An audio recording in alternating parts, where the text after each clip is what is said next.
Salut! Aujourd'hui nous allons parler de probabilité, mais ici précisément de loi binomiale et de variables aléatoires. Voilà. En grand 1, nous avons la loi binomiale. Petit 1, on va d'abord parler des preuves de Bernoulli. Une épreuve de Bernoulli, c'est quoi?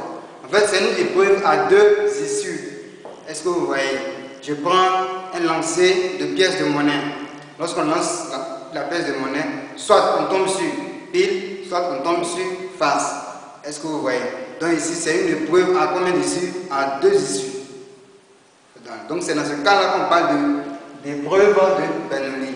Mais ici, il faut retenir que ces deux issues sont sous l'hypothèse d'indépendance. Voilà, c'est-à-dire le résultat d'un lot ne dépend pas de l'un en fait. Est-ce que vous voyez? Donc ici on va écrire, mais c'est une épreuve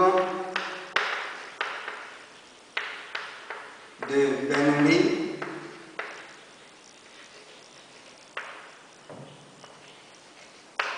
est une épreuve de Bernoulli est une expérience aléatoire à deux issues. Est une expérience aléatoire. Est une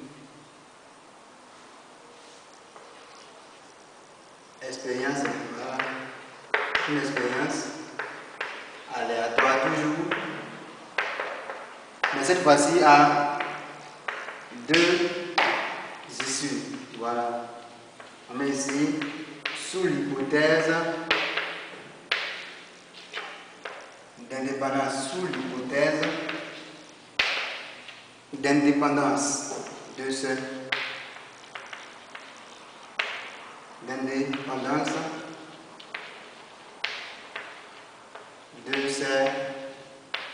issues.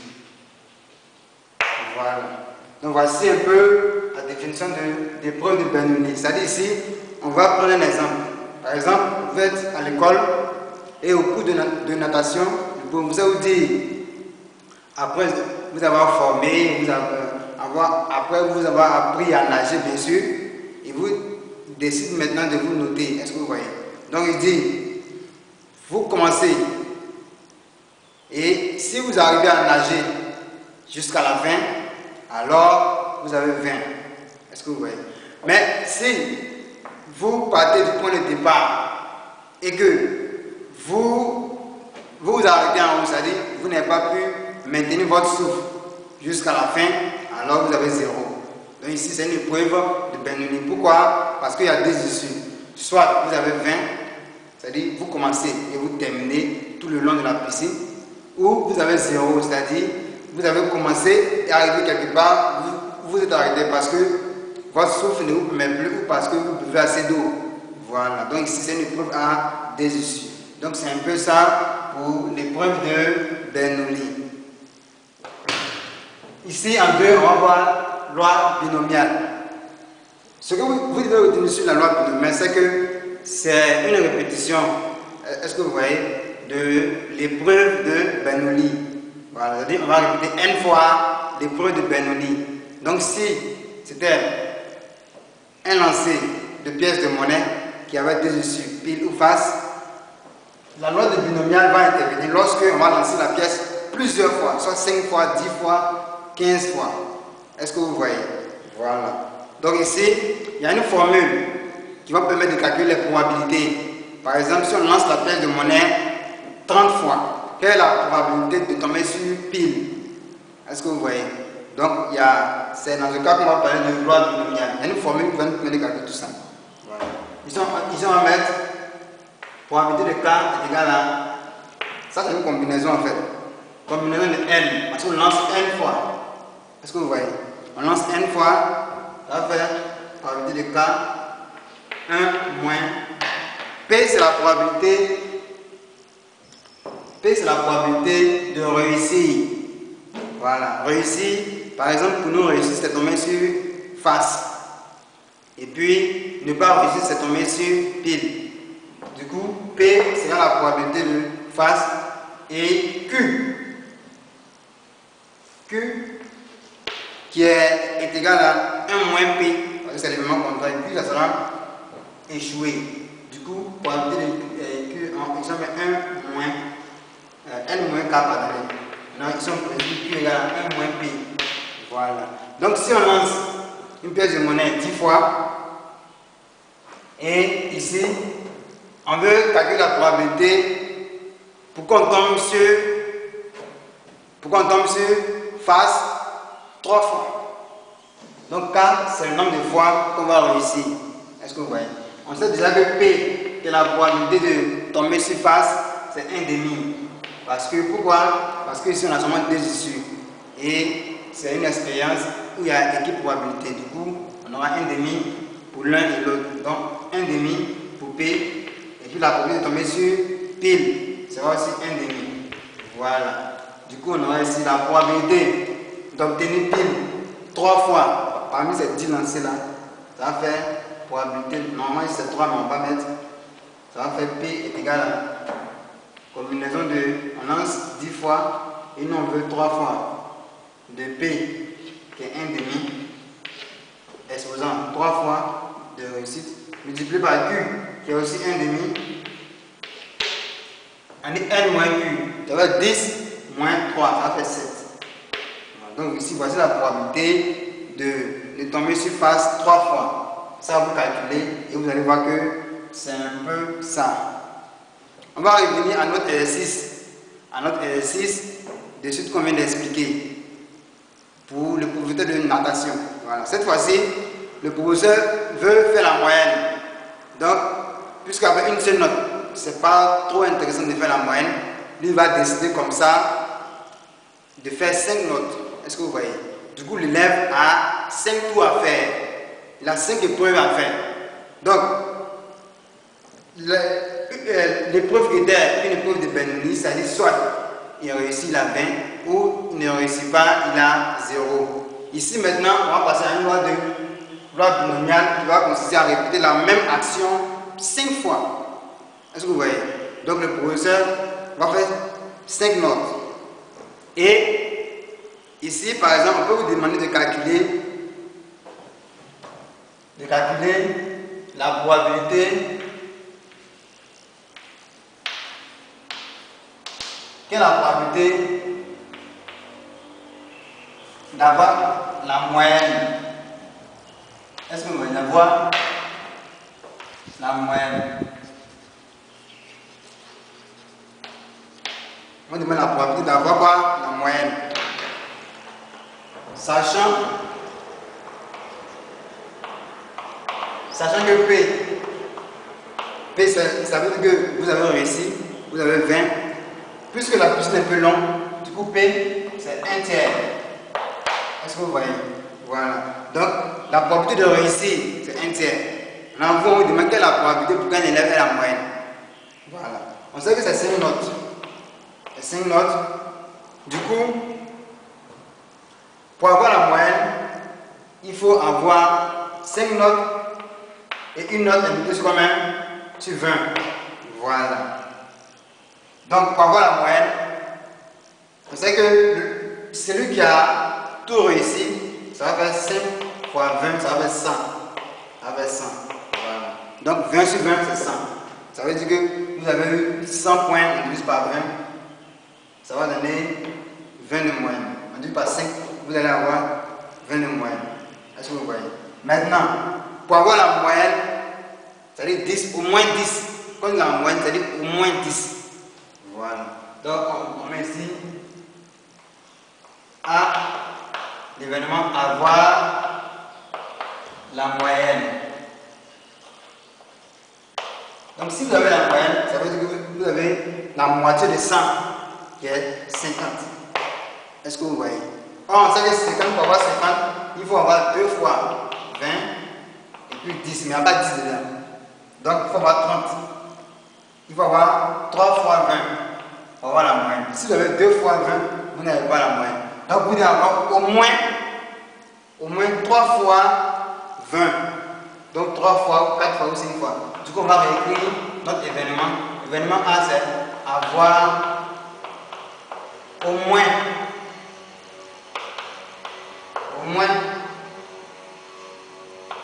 3 fois 20 sur 20. Voilà. Donc avoir au moins 3 fois 20 sur 20. Une fois, vous avez 3 fois 20 sur 20. Vous avez 4 fois, vous avez 5 fois. Voilà. Pour avoir la moyenne. Si vous avez eu 2 fois, vous n'avez pas la moyenne. Voilà. Donc ici, la probabilité de camp de A, ça sera quoi? Combinaison. On lance, c'est-à-dire ici on a 5 tours à faire. On a 5. Et ici, donc ici c'est avoir 3 fois 20 sur 20. Avoir au moins. Donc soit on a 3 fois 20 sur 20 ou on a combien de fois? 4 fois ou on a 5 fois. Donc on va écrire ça encore. A, ça veut dire avoir 3 fois ou 4 fois ou 5 fois même 20 sur 20.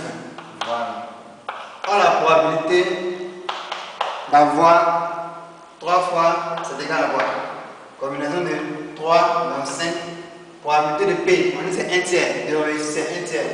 Donc ça fait 1 tiers exposant 3 multiplié par, on fait 1 moins 1 tiers. Ça va nous donner 2 tiers. Avec 2 tiers sur, on dit N moins K. C'est-à-dire 5 moins 3, ça fait 2. Donc voici la probabilité de réussir 3 fois, d'avoir 3 fois 20 sur 20. On dit ou, donc c'est plus. Bon, ils ont mis P en même temps. Voilà. Ou est plus. La probabilité de cette fois réussir 4 fois. Donc on a 4 dans 5. 1 tiers toujours exposant 4 multiplié par 2 tiers toujours exposant cette fois-ci 5 moins 4 tiers 1. Ou, c'est ou qui est au milieu. Toujours. Cette fois-ci on a reçu les 5 fois, 5 sur 5. 1 tiers exposant 5, on a reçu 5 fois. Du coup ça va faire ça exposant 0, ça va faire 1. Donc on n'écrit pas, on n'est pas obligé d'écrire. On va maintenant calculer. On prend la calculatrice. Le premier, on sait que ça va faire 5 C 3 qui va me donner 10. Multiplié par 4 sur 243, on obtient 0,16. Voilà. Et on dit plus, on va calculer ça encore. Ça, on sait que ça va nous faire 5. 5 multiplié par, on calcule ça.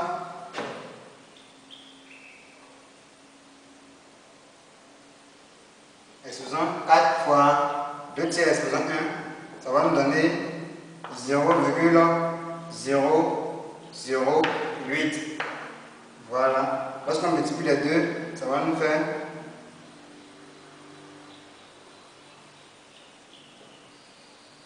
lorsqu'on fait 5 multiplié par 0,008, ça nous donne 0,04. Voilà, donc on va effacer pour écrire. Tout ça nous donne 0,04. Plus le troisième, vous savez que ça va nous faire 1. Voilà, ici ça va nous faire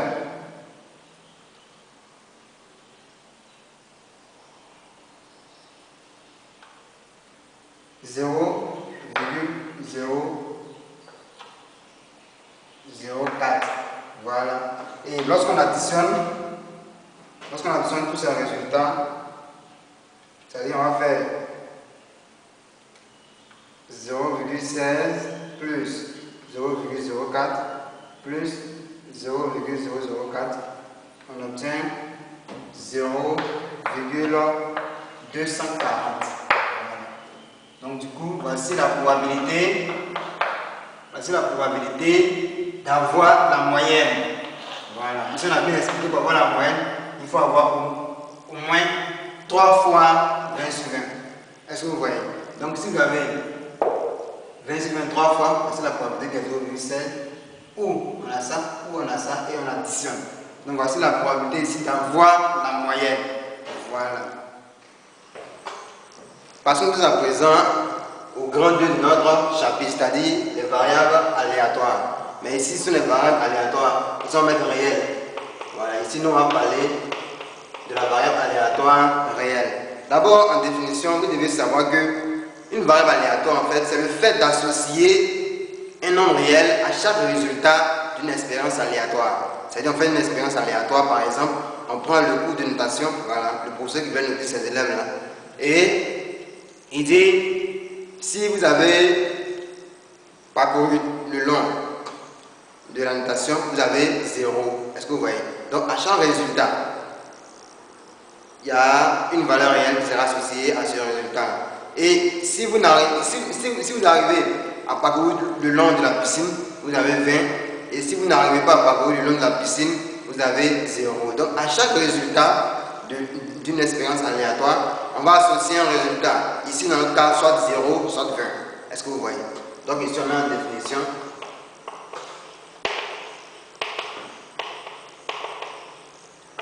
Définition. On va ici.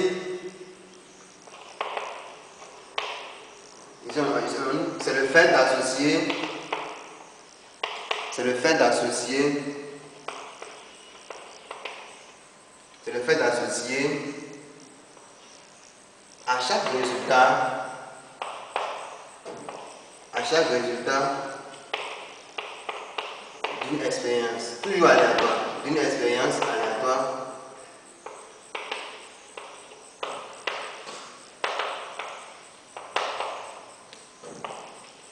Une valeur réelle, voilà, une valeur réelle. Merci. Donc ici, la variable aléatoire en général, on a notre grand is. Est-ce que vous voyez? Donc ici, on note grand is, la variable aléatoire.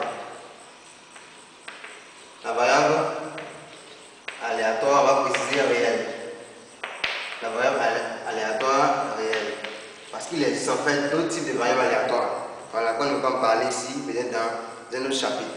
Donc ici, on aura grand X la variable aléatoire. Maintenant, les valeurs réelles que grand X peut prendre seront rassemblées ici. Donc ici, dans notre cas, X oméga, en fait, ce sont les valeurs de notre variable aléatoire. Les valeurs que notre valeur aléatoire peut prendre. Dans notre cas, on dit si tu parcours le long, tu as 20, si tu n'as pas pu parcourir, tu as 0. Donc les valeurs que la variable aléatoire réelle peut prendre ici, ça sera 0 et 20. Donc voici l'ensemble des valeurs que X oméga peut prendre. Donc lorsque vous devez définir, en fait ici, c'est comme l'univers. Voilà, c'est comme l'univers. Donc dans la variable aléatoire, c'est comme on ordonne l'univers. Voilà, les valeurs que grand X peut prendre. Voilà, c'est un peu ça.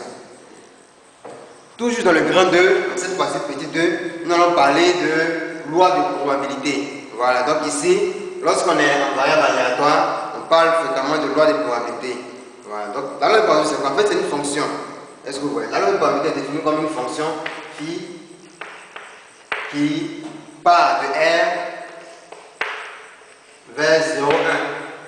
Voilà, c'est une fonction qui est définie sur R à valeur dans 0,1. Est-ce que vous voyez? Et pour toutes les valeurs que vous allez prendre dans R, toutes les valeurs réelles qui appartiennent bien sûr à l'univers, on aura une probabilité qui sera associée à cette valeur. Voilà, donc ici on aura phi va aller de R vers 0,1 et pour toutes les valeurs réelles que vous allez prendre, il y aura une probabilité qui sera associée à cette valeur-là. Voilà. Donc ici, généralement, on représente par un tableau. Dans un tableau, on résume tout. On met ici petit x, ici on met probabilité de grand x est égal à petit x. Est-ce que vous voyez? Et ici on met des valeurs. Ici on met des valeurs réelles. Ici on met leur probabilité. Voilà. C'est comme ça. Ici on met des valeurs réelles. Et ici on met leur probabilité. On va faire un exemple. On va prendre par exemple toujours notre exercice de natation.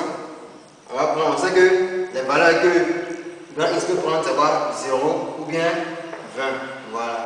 Et si vous vous souvenez bien, on avait dit que puisque la piscine est peu longue, la probabilité de parcourir le long de la piscine était 1 tiers.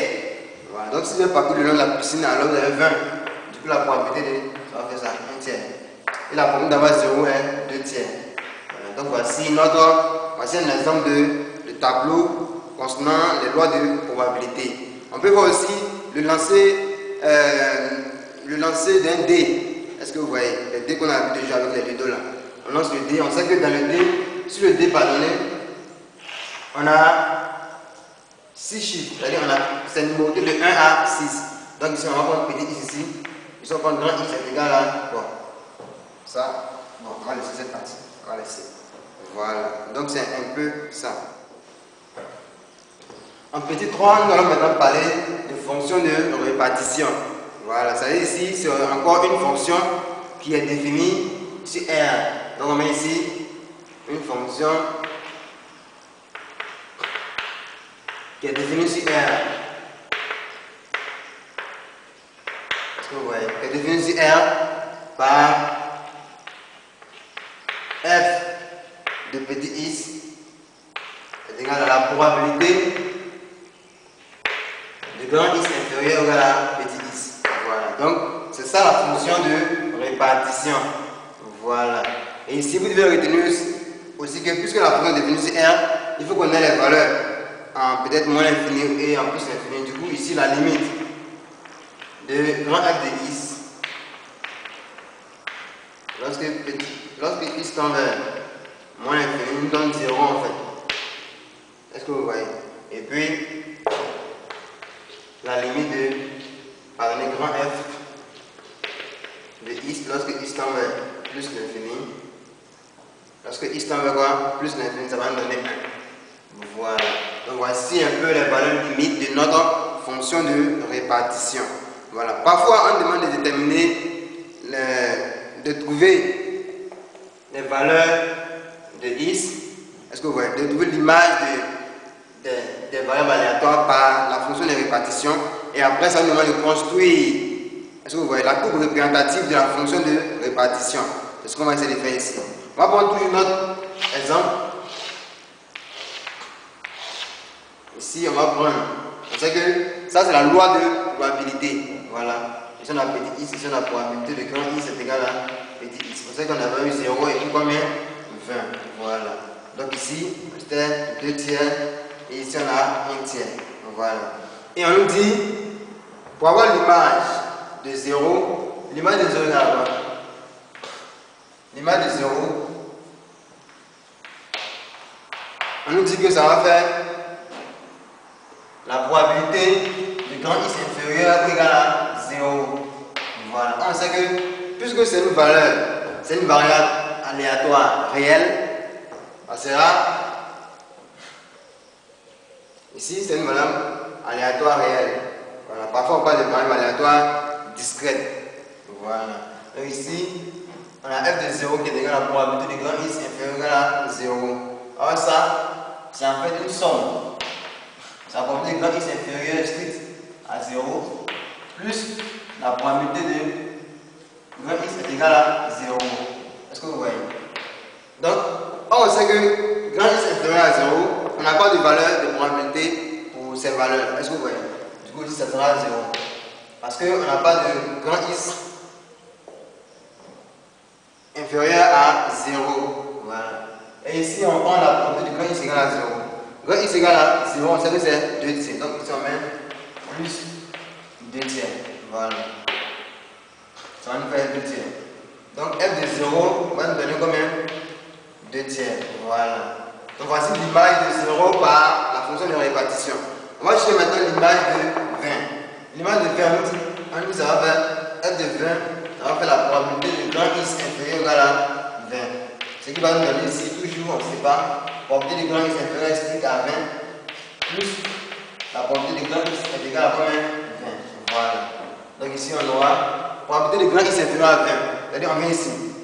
C'est-à-dire on va additionner, on va additionner toutes les probabilités qui sont avant 20. Puisqu'on a dit grand x inférieur strict. Voilà. Or avant 20, c'est 0 seulement. Voilà. Donc du coup, ça va faire 2 tiers plus probabilité de grand x égale à 20, c'est combien? 1 tiers. Ça fait 1 tiers ici. Voilà. Donc l'image de 20, en fait, ça va faire 1. Voilà. Donc on retient que l'image de 0 c'est 2 tiers et l'image de 20 c'est 1. On va maintenant tracer la courbe représentative de notre fonction de répartition. Ce que vous devez retenir, c'est que la fonction de répartition d'une variable réelle ou d'une variable discrète, en fait, c'est une fonction en escalier. Est-ce que vous voyez? Donc, F. Grand F.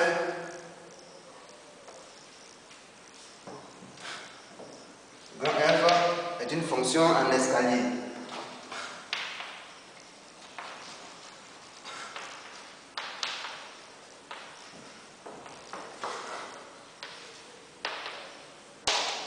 Fonction d'escalier veut dire quoi? C'est ce qu'on va expliquer maintenant. On va prendre ici, ça, on va récolter les valeurs qui sont ici. Donc la 0 qui est là, et on suppose que notre 20 est pas ici. Voilà.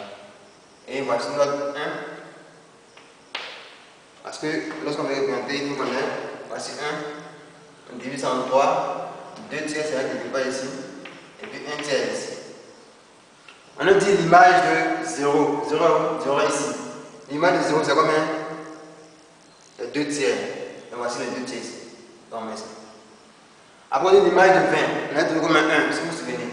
Donc 1, ça ne veut pas ici. Voilà, donc on fait ça. Donc voici l'image de 20.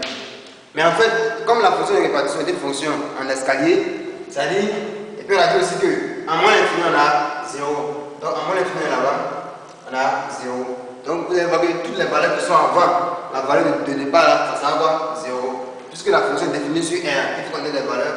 Donc du coup, voici notre fonction de répartition qui commence ici. Et arrivé à 0, on ouvre. Vous dites que 0 n'est pas dans le 0 là en fait. Parce que l'image de 0, c'est on a trouvé combien? On a trouvé 2 tiers. Donc l'image de 0 n'est pas dans le 0 en fait. Donc arrivé là, on ouvre et on prend maintenant en 0. En 0, on continue. On arrive sur 20. 20 n'est pas dedans. Voilà. 20 n'est pas dedans. Et puis l'image de 20 on a trouvé 1. Voici 1. Du coup, on prend ça jusqu'à l'infini. Donc voici un peu comment représenter la fonction de répartition de notre variable aléatoire. Voilà. En petit cas, nous allons voir expérience mathématique, variance et puis écart-type. Voilà, c'est-à-dire ici, ce sont les formules qu'on va vous donner, que vous devez connaître et puis surtout savoir appliquer. Voilà. D'abord, en parlant d'expérience mathématique, qui est noté E de grand X. Grand X c'est notre variable aléatoire réelle. Donc ici, on nous dit que ça va faire la somme, avec un P en bas. La variance, l'expérience mathématique en fait est égale à, c'est une somme de probabilité et puis de ici. Et on prend la probabilité et puis la valeur qui a probabilité, c'est qu'on a mis ici. On est I allant de, ça va dépendre, I allant de 1 à n. Voilà, s'il y a n variables aléatoires, à chaque variable aléatoire, on va multiplier sa probabilité. Est-ce que vous voyez? On va additionner ça. Voilà. On va faire un exemple pour mieux comprendre ça. On prend toujours notre tableau. On prend toujours le tableau. On met ici X, 0 et 20. Et après ça, ici on a la probabilité de grand X est égal à quoi? Petit X. Ici on a eu 2 tiers et ici on a 1 tiers. Voilà. Ici l'expérience mathématique en fait, ça c'est égal à. On dit somme de ça et ça. Pardon, le produit de ça et ça plus le produit de ça et ça. Donc on aura 0 fois ça plus 20 fois 1 tiers. S'il y avait 10 variables, on allait multiplier comme ça, mais toujours en additionnant.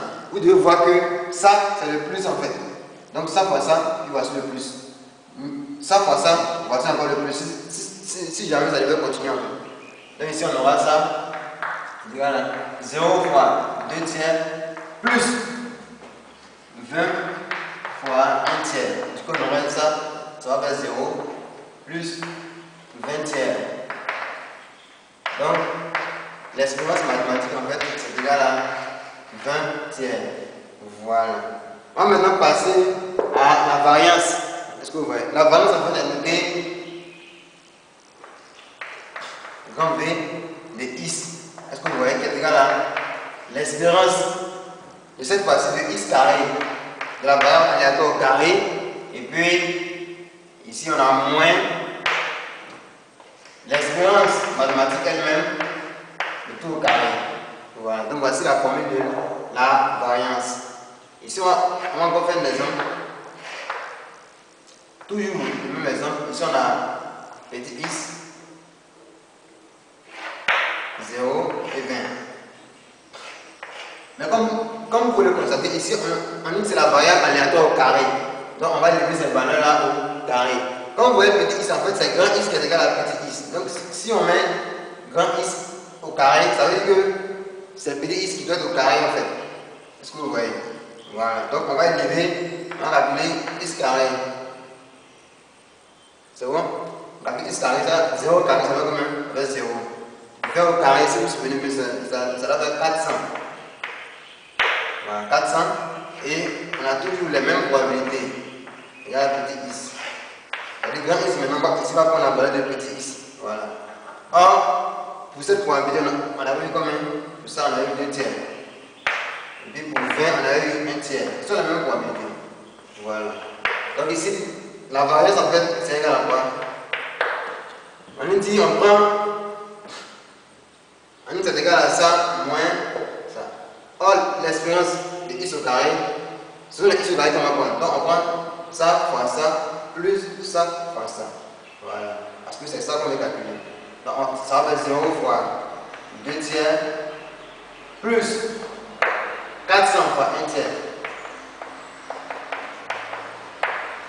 Maintenant, quand on dit moins, nous sommes moins. L'expérience mathématique même au carré, on avait trouvé 20 tiers, donc même moins 20 sur 3, le tout au carré. On prend une calculatrice. Ici, on aura 0 fois 2, nous donne 0. Et puis,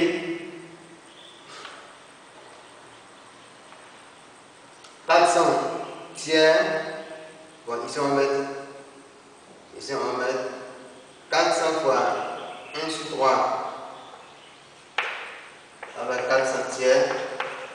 Moins 20 au carré, ça fait 400. 3 au carré, ça fait 9. Donc c'est 400 tiers, 400 sur 3, moins 400 toujours sur 9 maintenant. Ça va nous faire la variance en fait, c'est égal à 88,88. Donc on met 88,89. Donc voici notre variance. Voilà, donc voici comment on calcule la variance. C'est la formule qu'on a appliquée. Voici comment appliquer notre formule. On passe maintenant à les cas types. Voilà.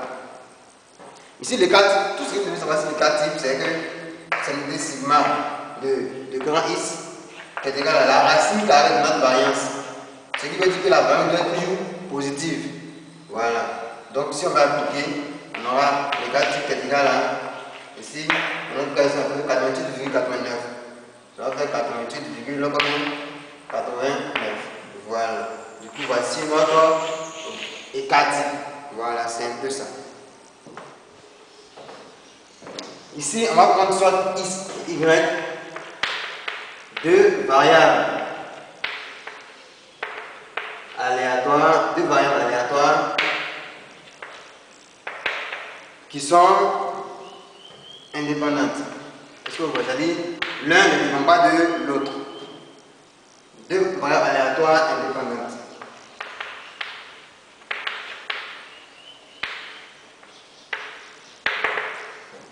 L'espérance de grand X fois grand Y sera égale à l'espérance de grand X multiplié par l'espérance de grand Y. Donc ça, ce sont les formules que vous devez avoir à l'esprit. Peut-être un jour ça peut vous servir.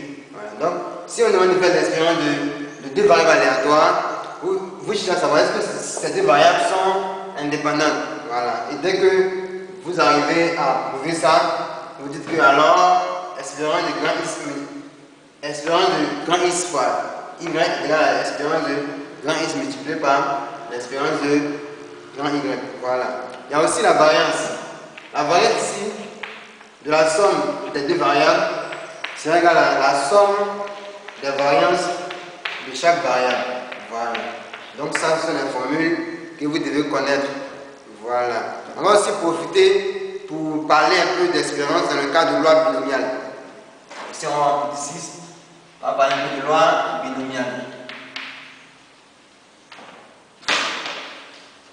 Loi binomiale, on sait très bien que la probabilité de grand X égale à 4. 4, c'était quoi? Le nombre de succès.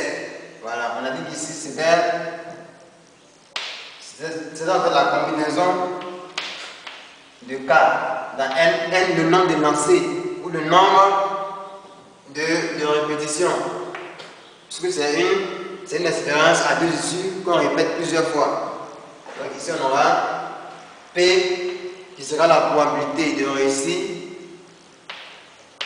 multiplié par Q exposant N moins K, Q étant la probabilité d'échouer. Donc ici en fait, l'expérience d'une variable aléatoire, l'expérience d'une loi binomiale, c'est égal à le nombre de lancers multiplié par la probabilité de réussir. Voilà. Donc ici, vous voyez qu'on n'a pas besoin d'utiliser les formules. Lorsque vous savez qu'il s'agit directement d'une loi binomiale, l'expérience en fait est égale à le nombre de lancers ou le nombre de répétitions multiplié par la probabilité de réussir. Après ça, nous avons la variance qui sera égale à le nombre de répétitions multiplié par le nombre multiplié par la probabilité de réussir multiplié encore par la probabilité d'échouer. Voilà, donc ici, voici un peu les formules que vous pouvez utiliser. Maintenant, nous, on va essayer de voir, est-ce qu'on s'en souvient encore, de notre exercice. On va essayer de voir notre exercice. On va voir si c'est la même chose. Parce qu'en fait, ici, on avait eu X, on avait eu 0, on avait eu 20. Voilà. Ici, on avait une probabilité de grand X égale à petit X. Ça, c'était 2 tiers. Ici, on a 1 tiers. Et on a dit que le professeur voulait 5 notes. Donc, il fallait répéter la même action 5 fois.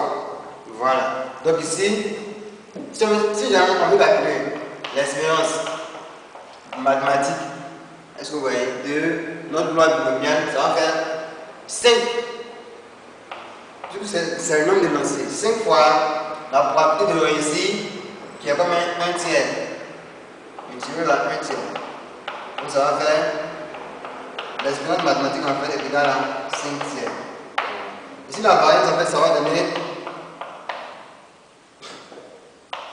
le nombre de tours qui est 5 multiplié par la probabilité de réussir qui est 1 tiers multiplié par la probabilité d'échouer qui est 2 tiers. Donc ici on aura 2, pardon, on aura la variance c'est égal à 5 fois 1 ça va faire 5, 5 fois 2 ça va être 10, 2 ça va être 10, 3 fois 3 ça va être 9, ça va être 10 neuvième. Donc voici un peu la variance. Si vous calculez aussi l'écart type, vous allez voir que l'écart type en fait c'est égal à quoi? À la racine carrée de la variance.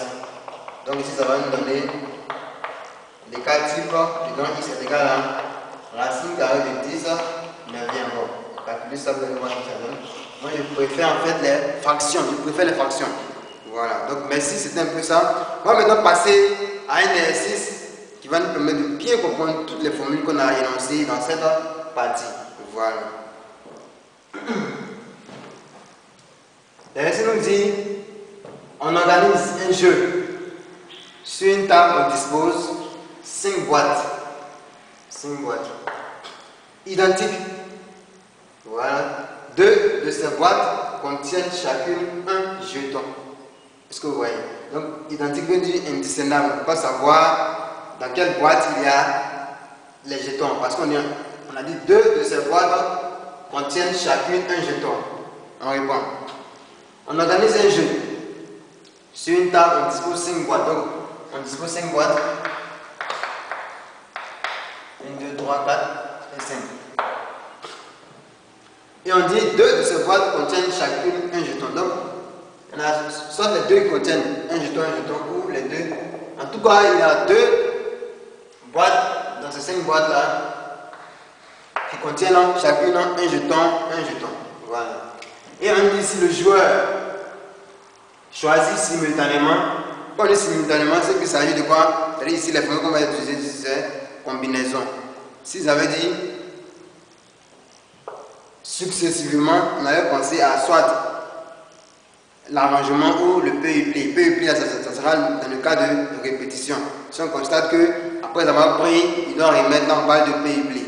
Mais s'il doit prendre successivement et qu'il ne remet pas, alors il s'agit de arrangement.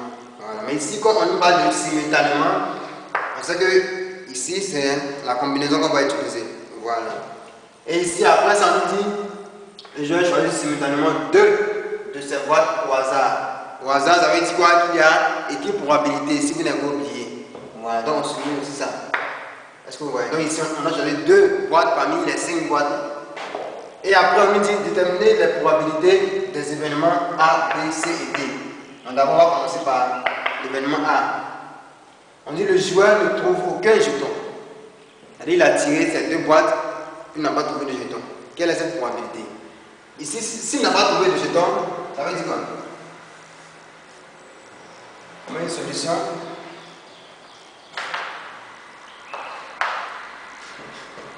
On va écrire A. Le joueur ne trouve aucun jeton. S'il n'a pas trouvé de jeton, ça veut dire quoi? D'abord, on va calculer d'abord cardinal de oméga. Est-ce que vous voyez? Ici, on veut tirer quoi? On veut tirer deux boîtes parmi comme une boîte parmi 5. Donc, cardinal de oméga, c'est C5, 2. Voilà. Maintenant, cardinal de A maintenant. Cardinal de A, on a dit le joueur ne trouve aucun jeton. S'il n'a trouvé aucun jeton, alors les deux qu'il a tirés, en fait, les deux qu'il a tirés, c'est dans les 3 qui ne contiennent pas de jetons. Est-ce que vous voyez? Donc, du coup, il a tiré ces deux boîtes parmi les 3 boîtes qui ne contiennent pas de jetons, en fait. Est-ce que vous voyez? Donc, ça sera C, 2, 3. Et on dit le tirage se fait au hasard. À cause de ce terme, on dit il y a quoi? Équipe probabilité. Équipe probabilité. Par le tirage, voilà, par le choix se fait au hasard. Se fait au hasard. Hasard, ça doit être S en général. Voilà, excusez.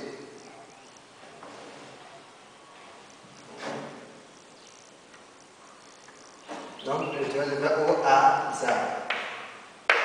Voilà. Maintenant, la probabilité de grand A, c'est-à-dire la probabilité de ne pas.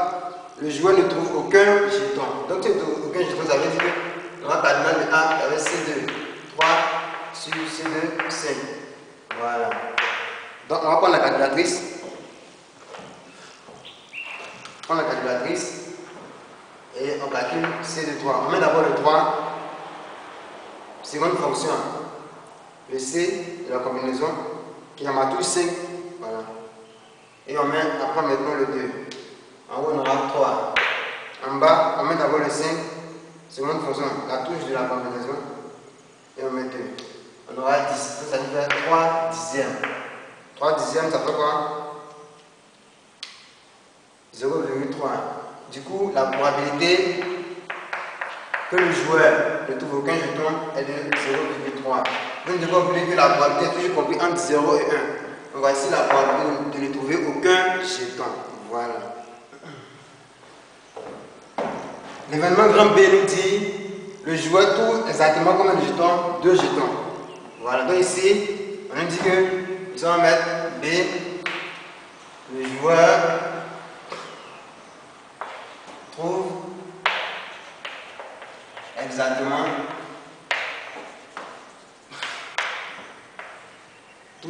2 jetons. Voilà.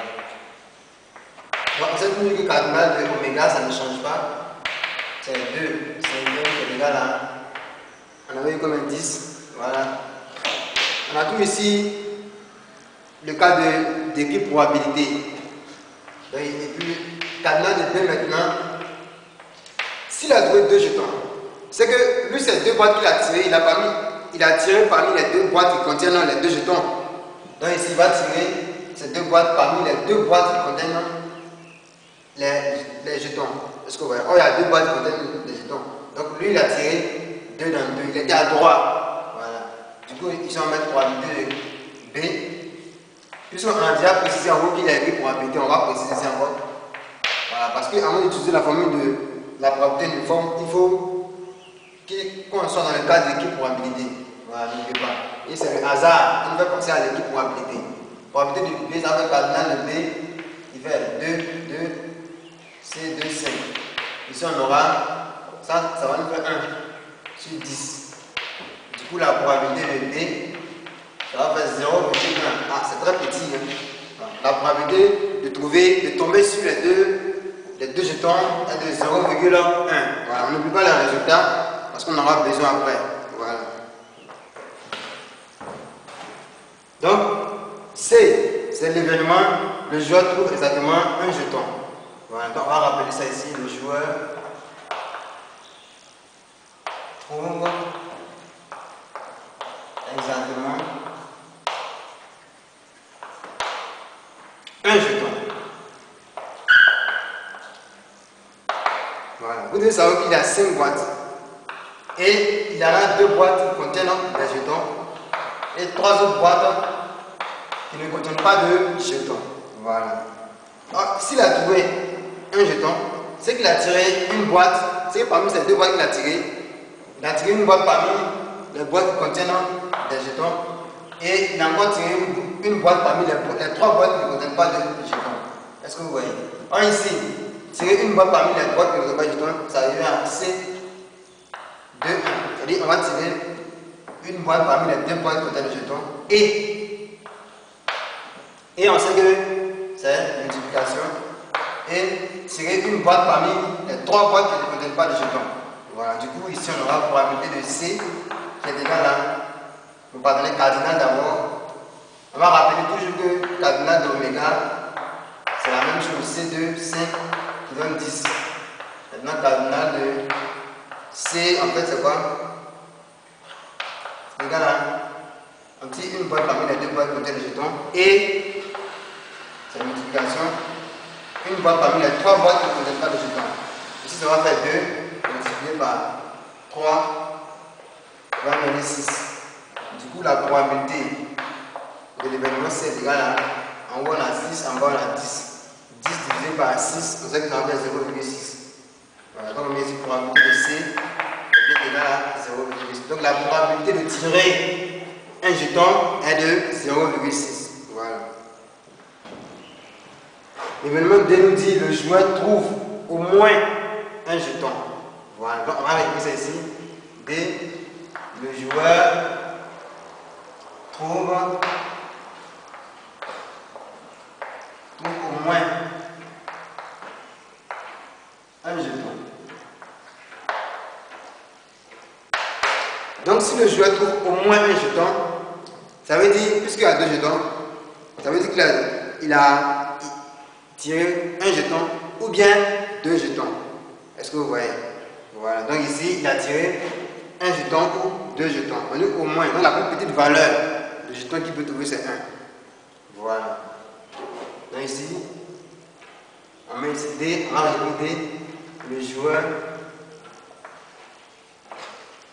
trouve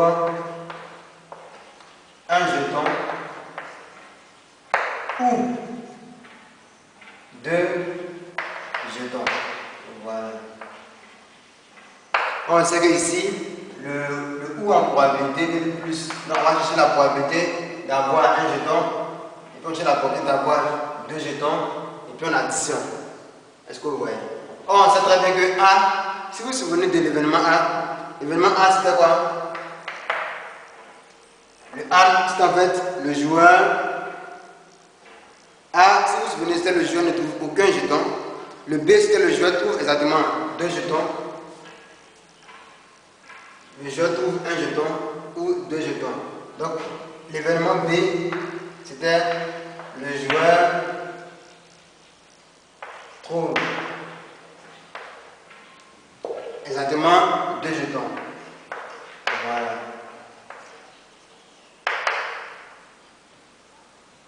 C'était exactement 2 jetons. Et l'événement C, c'est comme un effet. C'était le joueur trouve un jeton. Voilà.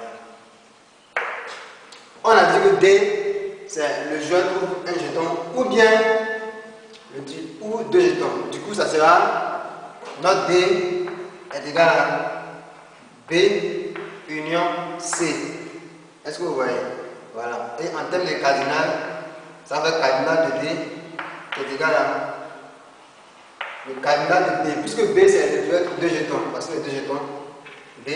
On dit où c'était plus. Donc plus cardinal de C. Puisque le C c'est le joueur trouve un jeton. Et en haut, ici on a le joueur trouve un jeton. Donc c'est comme c'est égal à cardinal de C en fait.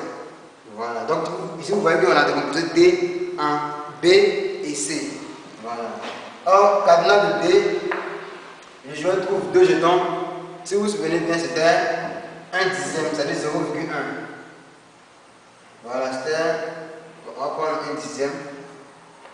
1 dixième. Et puis la probabilité de C, c'est-à-dire ce qu'on vient de faire dessus, c'était le joueur trouve exactement 1 jeton, c'était 6 dixièmes. Voilà, et ici on aura 7 dixièmes. Du coup, non, pardonnez, ça c'est la probabilité. Voilà, ça c'était la probabilité. Donc on va mettre ici probabilité de D est égale à la probabilité d'avoir B et la probabilité de B plus la probabilité de C. Voilà. Alors ici, la probabilité de B, on avait 1 dixième plus la probabilité de C de tirer exactement un jeton, c'était égal à 6 dixièmes. Est-ce que vous voyez? 6 dixièmes, on a eu 6 sur 10. Voilà. Donc ici, ça va nous faire une probabilité de D est égale à 7 dixièmes. 7 dixièmes, ça fait 0,7. Donc probabilité de tirer au moins un jeton est égale à 0,7. Voilà. Donc voici un peu comment résoudre cette question. Toujours dans la même question, on a le joueur trouve au moins un jeton. On va apprendre une deuxième méthode de calcul. Allez, comment se défendre, comment on résout cette question, mais d'une autre manière. On nous dit le joueur trouve au moins un jeton. Est-ce que vous voyez? Donc ici, si on veut chercher D bar, l'événement contraire, ça sera quoi? Trouver au moins un jeton. L'événement contraire, c'est ne trouver aucun jeton. Donc D bar, c'est le joueur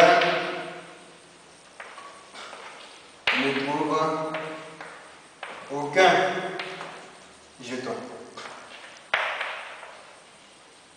Donc le joueur ne trouve aucun jeton. On sait que le joueur ne trouve aucun jeton, c'est quoi? C'est A. L'événement A, on a dit le joueur ne trouve aucun jeton. Donc D bar en fait est égal à A. Est-ce que vous voyez? Du coup, pour appliquer D bar est égal à la probabilité de A. Et si vous vous souvenez bien, on avait eu quoi? 0,3. Voilà, donc du coup, probabilité D bar est égal à 0,3. Or, on sait que aussi la probabilité de D qu'on cherche est égale à 1 moins la probabilité de son événement contraire. Donc, avec 1 moins la probabilité de D bar, ça va faire 1 moins 0,3 et on trouve bien notre 0,7. Voilà, qu'on avait trouvé précédemment. Donc, vous voyez que, pardonnez, 0,7. Donc, ici, vous voyez que c'est le même résultat qu'on trouve, mais avec deux chemins différents. Bon, ça, c'est un peu plus court, mais l'autre, c'est un peu plus détaillé. Et puis, bon, c'est-à-dire, en fonction de la question qui sera en bas de vous, essayez de voir laquelle des méthodes vous sied, vous appliquez. Voilà. Ici, l'événement E, c'est le joueur trouve au plus un jeton. Donc, ici, on va réécrire le joueur trouve au plus un jeton. C'est-à-dire qu'il trouve au plus un jeton.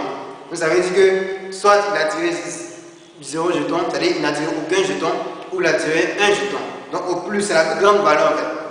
Donc ici on met E. Le joueur trouve. Le joueur ne trouve aucun jeton. Le joueur ne trouve jetons où il trouve un jeton.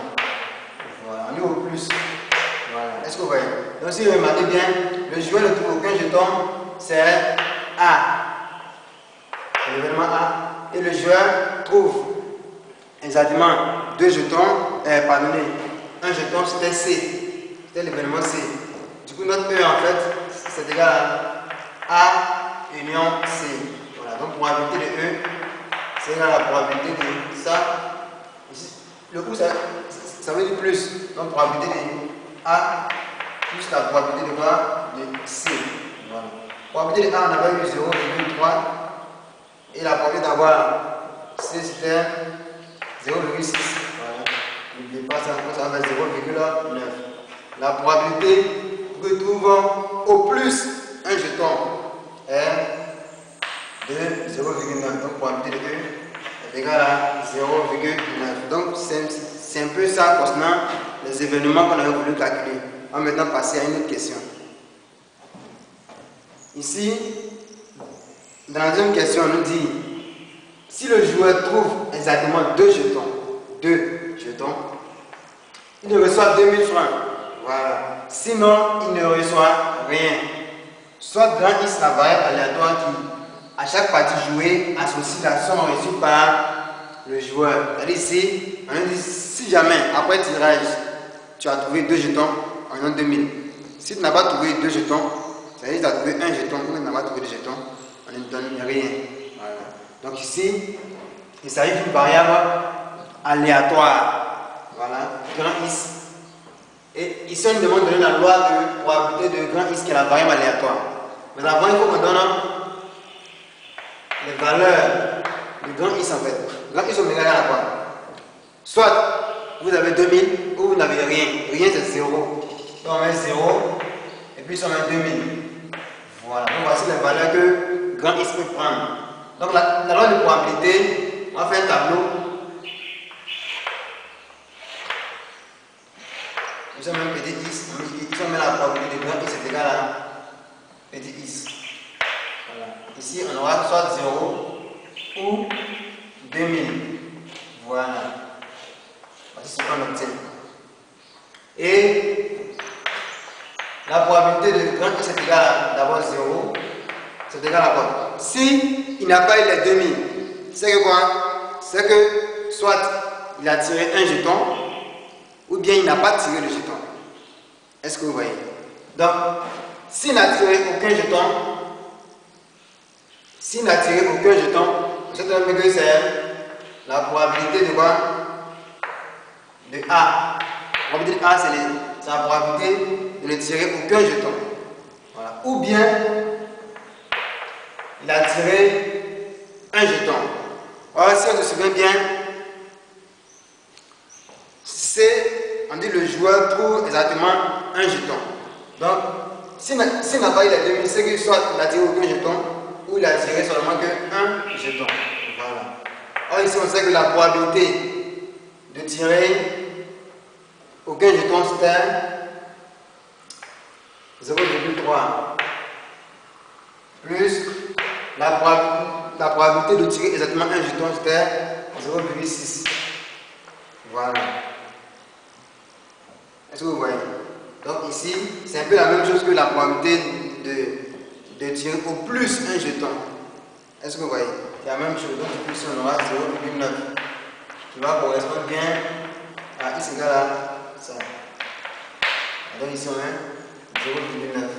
Ou si vous voulez 9 dixièmes. Maintenant, la probabilité de grand x est égale à 2000 par 2.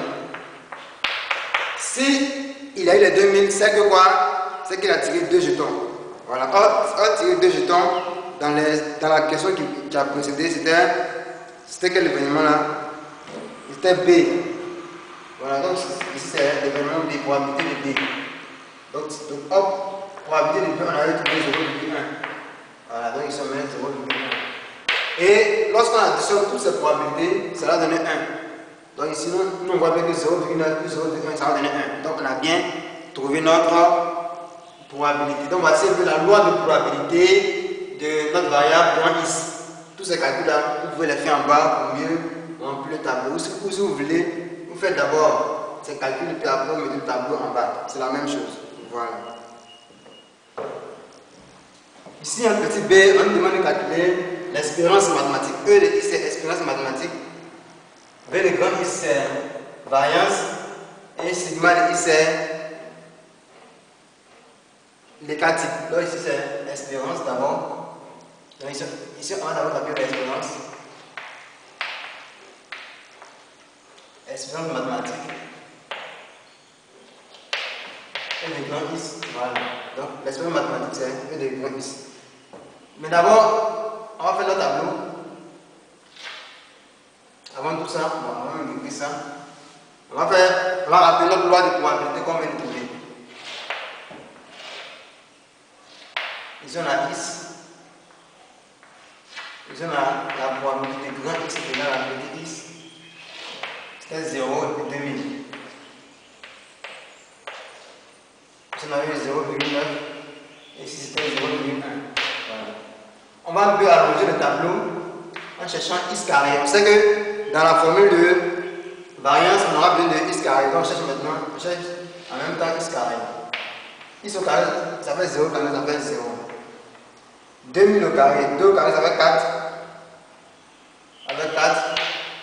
3 au carré, c'est 3 2 fois. Du coup, ça va faire 6 0 maintenant. 2000 au carré, ça va nous faire 4 millions. Donc, on met ici 1, 2, 3, 1, 2 et 3. Voilà. Donc, ici d'abord, on met l'expérience mathématique.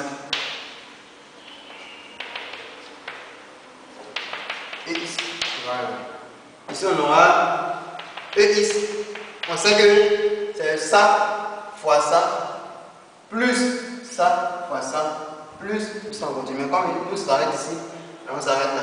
Du coup, ça fait 0 fois 0,9 plus 2000 fois quoi 0,1. Voilà.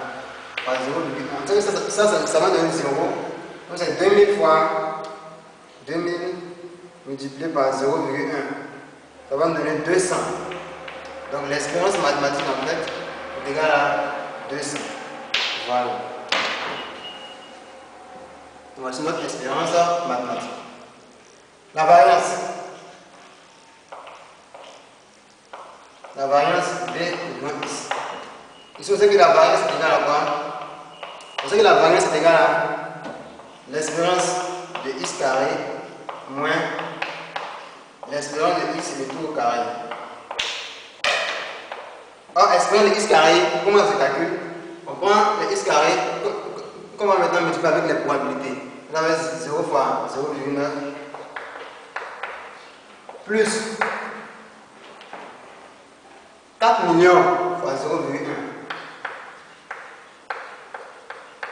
fois 0,1 moins, on a dit moins espérance, ce qu'on a trouvé au carré, moins 200 au carré. Après calcul, on voit que 0 fois 0,9, ça va donner 0. 4000 fois 0,1, ça revient à enlever 1 0. Du coup, il va rester, ici c'est 4 millions, il va rester maintenant 400 000. Voilà. On vérifie, la fonction d'exclusion le contrôle. Fois 0,1. Ça arrive à diviser par 10 en fait. Donc ça va rester 400 000. Donc 400 000 maintenant, ici on aura 400 000 moins quoi? Moins ça. Alors ça c'est 200. 200 au carré. On sait que ça va faire 200 au carré par exemple ça. Ça va donner 40 000 ici. Donc ça va nous faire 400 000. 400 000 moins 40 000. Ça va donner 360 000. Du coup la variance est égale à 360 000. Voilà, donc voici un peu la variance. Après on va chercher l'écart type. Écart Le cas type qui est égal à la racine carrée de la variance. Donc ça fait racine carrée de la variance. Le cas type en fait, ça sera quoi? La racine carrée de ce qu'on a trouvé ici. La racine carrée de tout ça. La racine carrée de 36 000. 1, 2, 3. Racine carrée de 360 000, pardon. Racine carrée de 360. Ça va donner 600. Donc, ici, on aura notre écart qui est bien égal à 600. Donc, voici un peu comment se défendre. Voilà.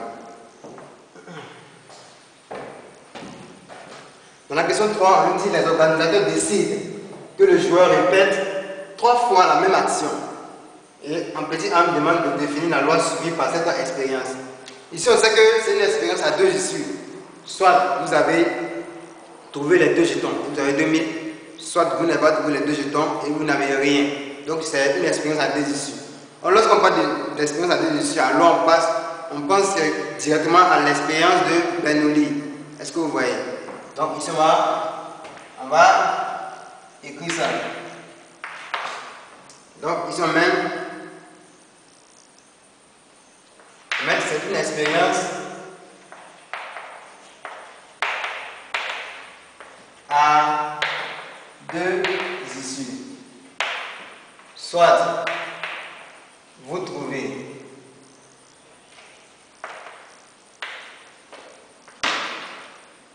vous trouvez 2 jetons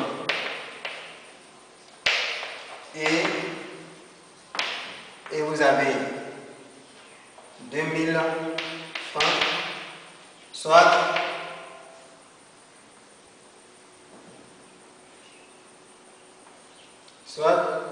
vous trouvez 2 jetons, vous avez 2000, soit vous ne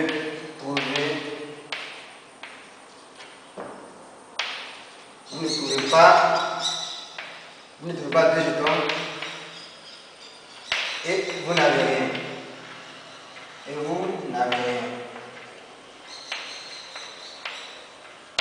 Est-ce que vous voyez? Donc ici on va dire il s'agit alors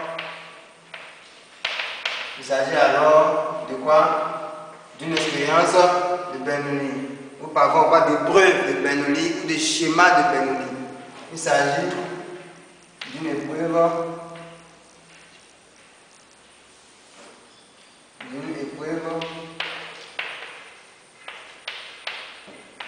de Bernoulli. Voilà. Maintenant, on répète 3 fois la même action. De plus, on répète 3 fois l'épreuve de Bernoulli. De plus, on répète 3 fois la même action.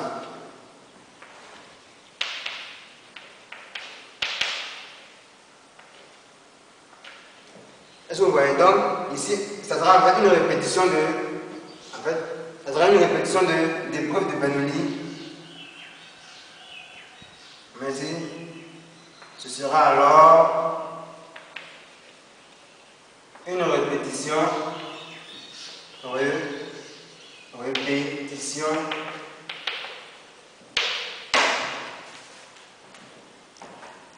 d'expérience de Bernoulli.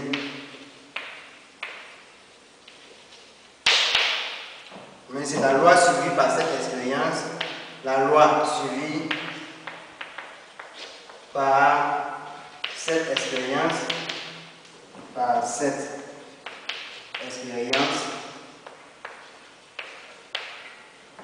est la loi binomiale. Voilà, la loi binomiale. Voilà. Donc voici, c'est bien la loi binomiale. Voilà, c'est un peu ça. Donc ici, la loi binomiale, on va répéter 5 fois. 5 fois, et parce que ici, en fait, les paramètres, lorsque vous donnez une loi, il faut donner les paramètres. Les paramètres de la loi binomiale, c'est-à-dire la probabilité de réussir. Et puis, le nombre de fois. Donc, le nombre de fois qui est 5 ici on répète combien de fois? 3 fois. Donc 3 fois. Et puis la probabilité de réussir, c'était d'avoir 2000, là c'était combien? 0,1. Voilà, donc voici un peu la loi suivie ainsi que les différents paramètres. 3, c'est le nombre de fois qu'on répète. 0,1, c'est la probabilité de réussir. Voilà, c'est un peu ça. Ici en petit b, on nous donne la loi de probabilité de grand X. Alors, tout à l'heure, ici on a dit que notre expérience sur une loi binomiale. Une loi binomiale. Et on répète 3 fois l'action. Puis la probabilité de réussir c'était combien? 0,1. Voilà, donc la probabilité de réussir en fait c'est 0,1 d'après l'exercice précédent. Voilà. Donc ici on aura quoi? Ici on aura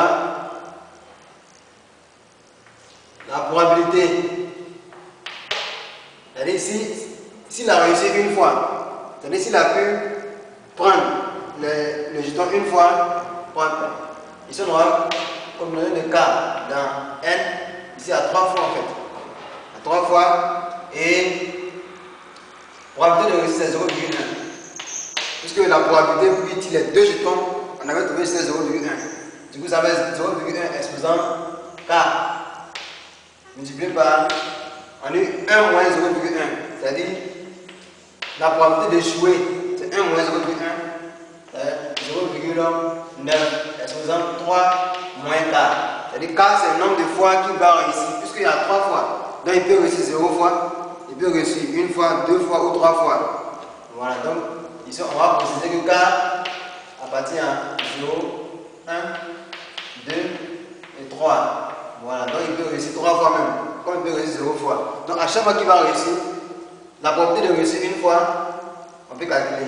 La probabilité de réussir 2 fois, même si c'est 1000, la probabilité de réussir 1000 fois, on peut calculer à travers cette formule-là. Voilà, toujours en remplaçant K par sa valeur. Voilà, c'est un peu ça. Si on calcule la probabilité que le joueur gagne au moins 4000, c'est-à-dire s'il n'a rien eu, c'est 4000. Est-ce que vous voyez? Au cours de ces 3 lancers, est-ce que vous voyez? Du coup, si ici c'est au moins 4000, s'il a eu 4000 d'abord, c'est qu'il a réussi 2 fois. Est-ce que vous voyez? Parce que pour la première fois, parce qu'on répète la même action 3 fois. Donc si pour la première fois, tu as eu 2000, deuxième fois tu as eu 2000, alors tu as 4000. Donc pour avoir les 4000, il faut réussir, il faut tirer les 2 jetons 2 fois. On dit au moins, ça veut dire soit 4000 ou bien 6000. Or 6000, on sait que vous avez tiré les 2 jetons combien de fois? 3 fois. Est-ce que vous voyez? Voilà. Donc ici, soit le joueur gagne. On va. Ça, c'est comme c'est soit le joueur gagne quoi? Soit le joueur gagne 4000, soit il gagne 6000. Parce qu'on dit au moins, soit il gagne 6000. Voilà. Donc ici, si le joueur gagne 4000, ça veut dire qu'il a réussi 2 fois. Voilà. Du coup, on va mettre ici la probabilité de grand X est égale à 4000 là en fait. On dit quelle est la probabilité que le joueur gagne au moins 4000. Au moins 4000, on sait que c'est une probabilité de grand X est égale à 4000. Ça va faire, c'est-à-dire s'il a réussi 2 fois, ça va faire 2 dans le 3. Probabilité de réussir, c'est combien? 0,1.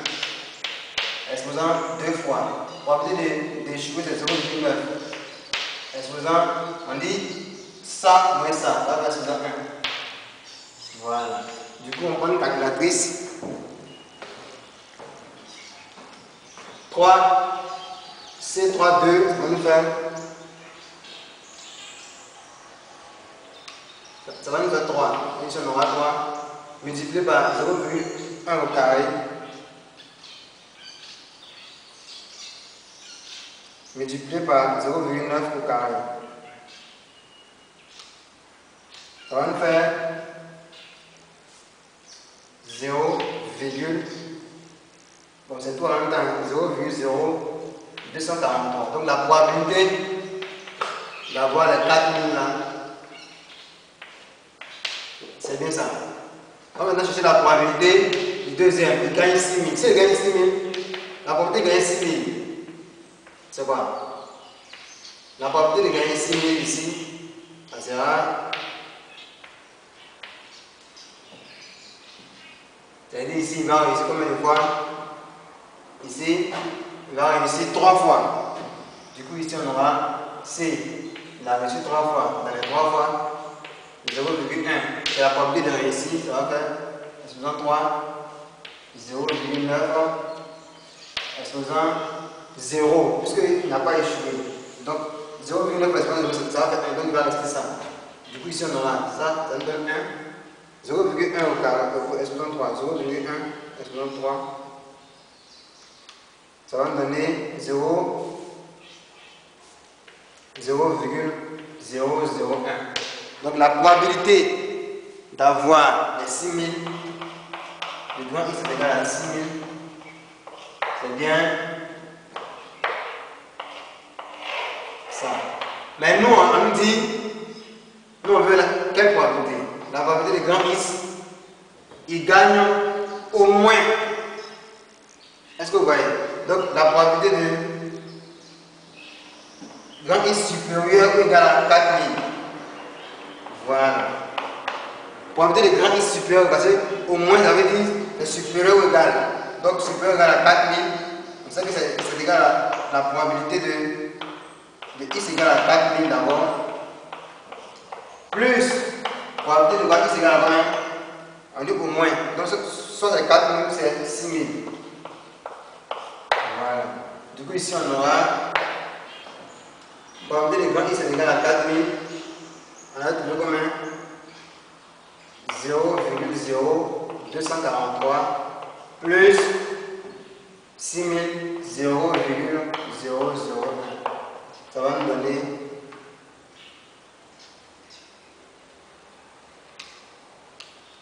0,253.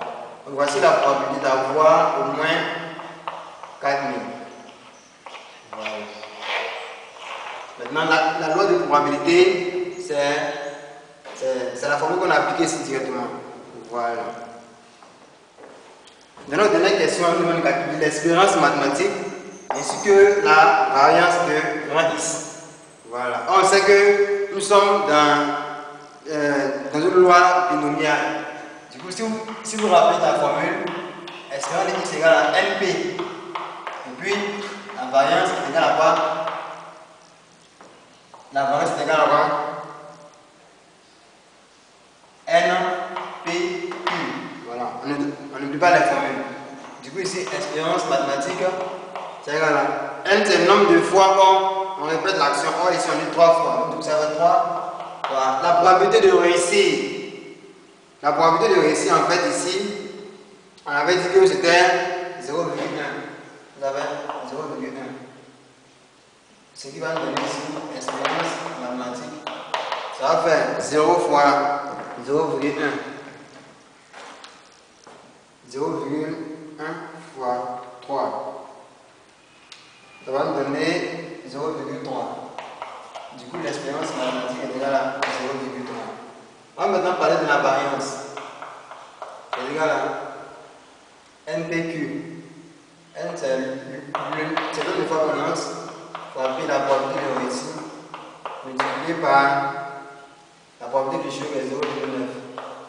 Donc ça va faire 3 multiplié par 0,1 multiplié par 0,9. Ça va nous faire 0,27.